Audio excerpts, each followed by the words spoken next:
నిజామాబాద్ గడ్డ అంటే కేసీఆర్ అడ్డ అంతేనా? గట్టి నిజామాబాద్ అడ్డ. ఇప్పుడు మనందరి అభిమాన నాయకురాలు మన సభ్యుదక్కని మాజీ మంత్రివర్యులు మహేశ్వరం ఎమ్మెల్యే గారు మాట్లాడవలసిందే కోరుతాను. అందరికీ నమస్కారం. ఎక్కువ టైం తీసుకోను నేను, ఎందుకంటే చాలా సేపటి నుండి మీరు వెయిట్ చేస్తున్నారు. ఉదయం ఎప్పుడో బయలుదేరి ఉంటారు మీరు. ఎప్పుడెప్పుడు కేటీఆర్ గారి స్పీచ్ విందామని మీరందరూ కూడా ఆతృతంగా ఎదురు చూస్తున్నారు కాబట్టి ఎక్కువ టైం తీసుకోను. ఈరోజు ఫోటో కూడా దిగాలంటే అందుకే తక్కువ మాట్లాడమని ముందే చెప్తున్నాడు. ఎట్లా కంట్రోల్ చేస్తాడు జీవన్ రెడ్డి గారు అనేది ఇప్పుడు చూసిన ఇప్పటిదాకా మీకు మిమ్మల్ని అట్లా ట్రాన్స్లోకి తీసుకెళ్తుండ అన్నట్టు. ఎస్ ఎస్ ఎస్ ఎస్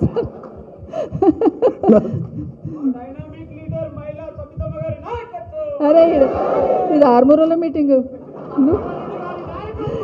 ఈరోజు వేదిక మీద మన వర్కింగ్ ప్రెసిడెంట్ గారు కేటీ రామారావు గారికి, మీ అభిమాన నాయకుడు మీ మధ్యలో ఉంటూ మీ అభివృద్ధిలో భాగం పంచుకొని ప్రతి ఒక్క అభివృద్ధిని గంటాపదంగా చెప్తున్నాడు, బట్టి పట్టినట్టు. అదెవరు చేసిండ్రు ఇదెవరు చేసిండ్రు నేను వింటున్నాను, ఓహో ఇట్లా చెప్పుకోవాలనేసి. సో ఈరోజు మీ నియోజకవర్గం అభివృద్ధిలో, ఉద్యమంలోనే కాదు అభివృద్ధిలో కూడా కేసీఆర్ గారి నాయకత్వంలో ఏ విధంగా చేశానని పూసగుచ్చినట్టు చెప్తున్న మా సోదరులు, మీ అభిమాన నాయకులు, మీ జిల్లా అధ్యక్షులు జీవన్ రెడ్డి గారికి, అదేవిధంగా వేదిక మీద ఉన్న గణేష్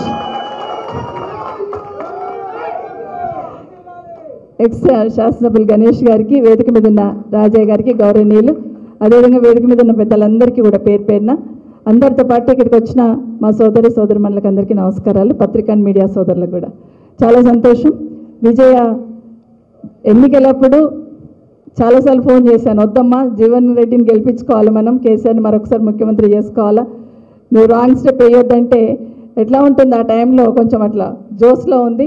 వెళ్ళిపోయిన తర్వాత ఈ ఇంటి విలువ అర్థమైంది, కేసీఆర్ విలువ ఈ ఇంటి విలువ అర్థమైపోయి ఒక క్షణం అక్కడ ఉండలేనమ్మా అని ఒక 2-3 నెలల నుండి చెప్తా ఉంది. మన దగ్గరికి మళ్ళీ సొంత గుట్టుకు వచ్చినందుకు విజయకి అభినందనలు తెలియజేస్తూ ఉన్నాను. విజయ్ పోయినా కూడా అరవింద్ని కేటీఆర్ గారికి చెప్పాలి తప్పకుండా. అరవింద్కి ఎంత ఒత్తిడి వచ్చినా, ఎన్ని సూటిమోటి మాటలు ఎవరు ఎన్ని అన్నా కూడా పార్టీ కోసం జెండా బట్టి పనిచేస్తున్నాడండి. సో అరవింద్ని కూడా అభినందిస్తున్నాను. చాలామంది నా నియోజకవర్గం నుండి కొంతమంది సోదరులు వచ్చిన్నారు, మా సోదరులందరూ కూడా కింద కూర్చున్నారు. వారందరికీ కూడా మరి మన ముందున్న ఏ ఎన్నికైనా కూడా కేసీఆర్ గారు జెండా ఎగిరేటట్టు మనం అందరం కలిసి పనిచేసి, ఈరోజు మీరు ఇక్కడికి వచ్చారంటేనే ఇప్పుడు చెప్తా ఉన్నారు కదా, స్టార్ట్ అయింది ఇప్పుడే అంతం కాదు, ఇది ఆరంభం, ఇప్పుడు ఆరంభమైందని చెప్తా ఉన్నారు. సో ఈరోజు వస్తూ ఉంటే ముఖ్యమంత్రి గారి స్పీచ్ వినుకుంటూ వచ్చినాను నేను. ఇప్పుడు ఉస్మాన్ యూనివర్సిటీ పోయిన తర్వాత మాట్లాడుకుంటూ వస్తున్నారు, మాట్లాడుతుంటే వింటూ ఉన్నాను. నేను అనుకుంటే ఏమన్నా అపరిచితుడిలాగా, అప్పుడప్పుడు కేటీఆర్ గారు అంటుంటాడు ఆయన అపరిచితుడిలాగా మాట్లాడతాడని. ఆయన స్పీచ్లోనే ఈరోజు మాట్లాడుతున్న దాంట్లోనే మొదట్లో ఒకటి మాట్లాడాడు, తర్వాత ఒకటి మాట్లాడాడు. నిజంగా చాలా ఒక ముఖ్యమంత్రి స్థానంలో ఉండి ఏం మాట్లాడుతున్నారో కూడా అర్థం కాకుండా మాట్లాడుతూ ఏదో అధికారం ఉందనే మాట్లాడుతున్న సందర్భంలో బాధ అనిపించింది. అయ్యో 2 సంవత్సరాలు వెనక్కి పోయినామే, 2 సంవత్సరాలే పోయింది పవర్ అనుకుంటున్నాం, కానీ 10 ఏళ్ళు వెనక్కి పోయింది తెలంగాణ. కేసీఆర్ని బొడగొట్టుకొని ఎంత తప్పు చేసినామని ఆలోచన ఈరోజు అందరికి వస్తూ ఉంది. ఈరోజు ఏదైతే ఉస్మాన్ యూనివర్సిటీ పోయి ముఖ్యమంత్రి గారు రిబ్బన్ కట్ చేసి ఆ స్టోన్ ఏది వేసుకొని వచ్చున్నారు, నాకేమర్థమైందంటే మన చంద్రాయణగుట్టలో ఒక ఫ్లైఓవర్ ఇనాగ్రేషన్ చేసిండు. ఆడపోయి కూడా ఫౌండేషన్ వేసింది, మొదలుపెట్టింది కేటీఆర్ గారు కేసీఆర్ గారి నాయకత్వంలో. అయితే ఇనాగ్రేషన్ చేసి ఆడ మళ్ళీ కేసీఆర్ని తిట్టేసి వచ్చాడు. ఎల్బీ నగర్ ఫ్లైఓవర్ దగ్గర పోయిండు, అక్కడ పోయి కూడా ఫ్లైఓవర్ కట్టింది ఎవరంటే కేసీఆర్ గారు కట్టారు, కేటీఆర్ గారు ఆలోచన. అక్కడ రిబ్బన్ కట్ చేసి మళ్ళీ కేసీఆర్ని కేటీఆర్ని తిట్టేసి వచ్చింది. నాకేమర్థమవుతుందంటే మనం పూజలు చేసుకుంటుంటే ఏం చేస్తాం, వినాయకుడు పూజ చేస్తాం కాబట్టి అది ఏ మీటింగ్ అర్థమవుతలేదు ఆయనకు. ఏ మీటింగ్ అయినా కానీ ముందు కేసీఆర్ని తిట్టాలి, అది లేకుండా పని జరగదనే లెవెల్లో ఏ కార్యక్రమం అయినా కూడా కేసీఆర్ని తిట్టుకుంటూనే పోతున్నారు తప్పిస్తే ఏం పని చేయాలని ఆలోచన రావట్లేదు. ఈరోజు 200 కోట్లు పెట్టి ఇనాగ్రేషన్ చేసిన బిల్డింగ్స్ అని చెప్పుకుంటున్నది కేసీఆర్ గారు వేసిందే కదా, కేసీఆర్ కట్టిందే కదా. అక్కడ పోయి కూడా మళ్ళీ కేసీఆర్ని కేటీఆర్ని తూలనాడడం చూస్తూ ఉన్నాం. ఒక్క మాట బాధ అనిపించింది నాకు, బలహీన వర్గాలు చదువుకోవడం కేసీఆర్కి ఇష్టం లేదట. బలహీన వర్గాలు చదువుకోవడం కేసీఆర్కి ఇష్టం లేకపోతే 1000 గురుకులాలు ఎందుకు పెట్టారు, 1500 జూనియర్ కాలేజీలు ఎందుకు పెట్టారు, ఒక పేదింటి ఆడబిడ్డలను చదివించడానికి ఇబ్బంది పడతారు, ఒక ఎస్సీ ఎస్టీ అమ్మాయిలనైతే అసలే చదివించారనే ఆలోచనతో ఎస్సీ ఎస్టీ అమ్మాయిలకి గురుకులాలలో డిగ్రీ కాలేజీలు పెట్టారు. దేశంలో ఎక్కడ లేదు, వెరిఫై చేసుకోండి, దేశంలో ఎక్కడ లేదు. ఓన్లీ అమ్మాయిలను చదివించారు. ముఖ్యంగా మా ముస్లిం మైనారిటీ సోదరుల దాంట్లో కూడా వాళ్ళు కూడా చదివించారు కదా అమ్మాయిలనని ప్రత్యేకంగా గురుకులాలను మైనారిటీ సోదరులకు పెట్టున్నారు, ఎస్టీ ఎస్సీ వాళ్ళకి పెట్టున్నారు. వాటన్నిటిని గురుకులాలు బాగా అందులో చదువుకున్న పిల్లలందరూ మంచి ఉన్నత స్థానాలకు చేరుకుంటున్న సందర్భంలో భోజనం పెట్టినకే దొరుకుతలేదు వీళ్ళకి. కనీసం భోజనం అన్న మంచిగా పెడతలేరు ఆ పిల్లలకు. రోజు ఒక దగ్గర ఫుడ్ పాయిజన్, రోజు ఒక దగ్గర పిల్లలు హాస్పిటల్ పోతా ఉన్నారు. మరి ఇదేం పాలన ముఖ్యమంత్రి గారు, ఆయన విద్యాశాఖ మంత్రి, మరి ఏం పాలన జరుగుతుందనేది ఆయన ప్రశ్నించుకోక ఇంకా కేసీఆర్ ఏలెత్తి చూపించే ప్రయత్నమే చేస్తూ ఉన్నాడు. ప్రజలు ఇప్పటికే గమనించున్నారు ఈ రాష్ట్రంలో ఏం జరుగుతుంది. ఇంకొక మాట మాట్లాడుతూ అన్నాడు, భూములు అమ్మదామంటే భూములు లేవంటాడు, మళ్ళీ పైసలు లేవు, ఖజానా ఖాళీ అయిందంటాడు. మళ్ళీ వితిన్ 5 minutesలో మీకు ఎంత కావాలో చెప్పండి, ఎన్ని పైసలైనా నేను ఇస్తా అంటాడు. ఖజానా ఖాళీ ఉంది అంటాడు, పైసలు ఇస్తా అంటాడు.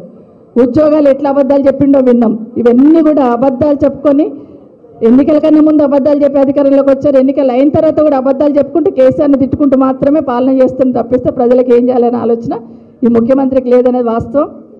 మరొకసారి మీ అందరినీ ఈరోజు హైదరాబాద్ను చూస్తే కేసీఆర్ ఎట్లా కనిపిస్తారో కేటీఆర్ గారు కూడా అట్లే కనిపిస్తారు.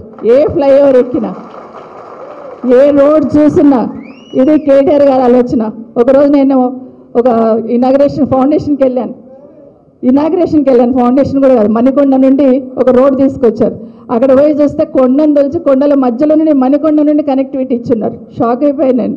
ఒకరోజు ఫౌండేషన్ ఎన్నిక తీసుకుపోయారు, అక్కడ 9 నెలలు ఇది కంప్లీట్ చేస్తామన్నారు.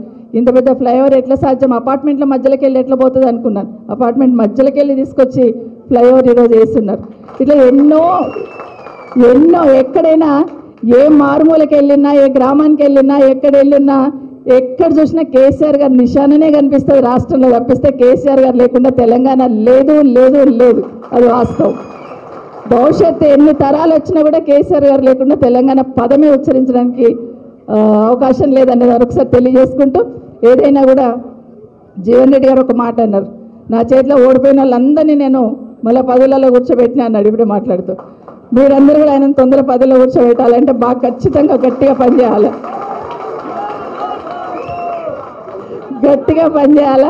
గట్టిగా అక్కడ కొట్టాలంటే ముందు లోకల్ బాడీస్లో కొట్టాలి. లోకల్ బాడీస్ నిన్న ఒక ఆయన మాట్లాడుతూ కేటీఆర్ గారు ఛాలెంజ్ చేస్తున్నారు, ముందు లోకల్ బాడీస్ గెలిపించుకొని చూద్దామని. ప్రజలు ఎదురు చూస్తున్నారు, ఎప్పుడు వస్తాయి ఎన్నికలు, ఎప్పుడు కొడదామా మిమ్మల్ని అని ప్రజలు ఎదురు చూస్తున్నారు. దానికి భయపడి ఈరోజు పోస్ట్ పోన్ చేసుకుంటున్న ఎలక్షన్లన్నీ. కాబట్టి ఎన్నికలు ఏదైనా కూడా ఖచ్చితంగా టీఆర్ఎస్ బీఆర్ఎస్ జెండా ఎగిరేటట్టు అందరం కూడా పనిచేద్దామని మరొకసారి మీకు అందరు కూడా తెలియజేసుకుంటూ, ఇక్కడికి వచ్చిన మీ అందరికీ కూడా, ఇంత దూరం వచ్చిన మీ అందరికీ కూడా మరొకసారి అభినందనలు తెలియజేస్తూ, జై తెలంగాణ, జై కేసీఆర్. ఇప్పుడు అక్క చెప్పింది కరెక్టే. ప్రజలు